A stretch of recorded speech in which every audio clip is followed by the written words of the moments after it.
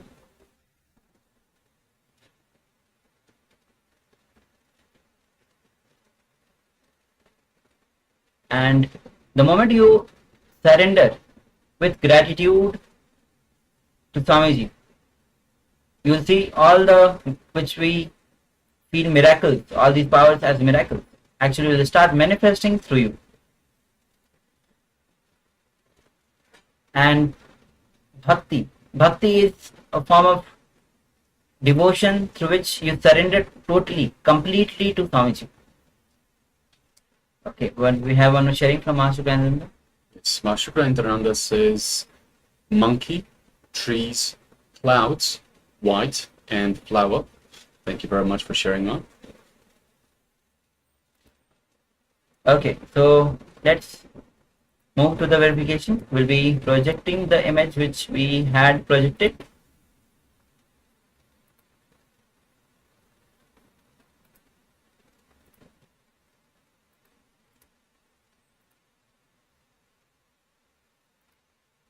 Yes, as you can see, it's a beautiful scenery. There's a house at the edge of a forest. There are mountains in the background. There are clouds. There is snow, and there is. It's probably autumn time, so the grass is dry. You can see a white caravan in the background as well, next to the house as well. The house is orange, an orange roof.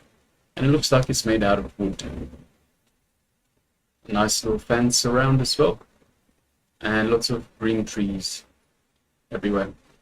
Yes, so Master Nityananda says monkey. So we don't see any monkey in there. There are lots of trees. There are definitely clouds. There's a lot of white in the snow and the clouds. And there's lots of different colors there. So you might have interpreted the different colors as flowers. So yes, congratulations, well done. Okay, so we'll be moving to the second round of this power manifestation.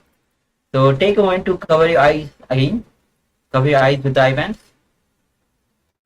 We'll be entering into the second round of manifesting the powers of third eye.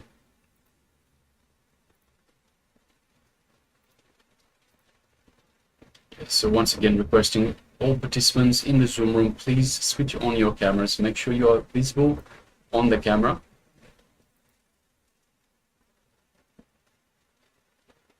And take part in this power manifestation.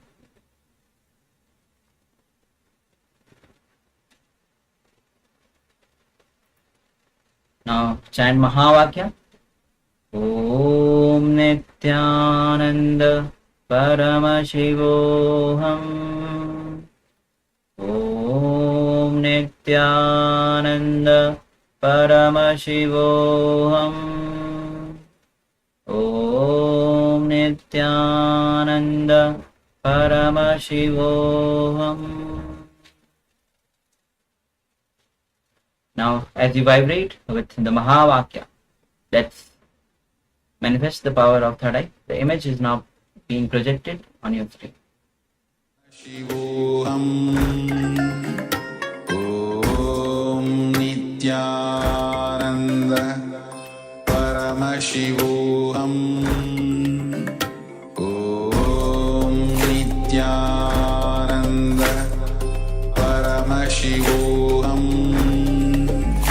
Om Nityananda Paramashivoham Om Nityananda Paramashivoham Om Nityananda Paramashivoham Om Nityananda Paramashivoham Om Nityananda Paramashivoham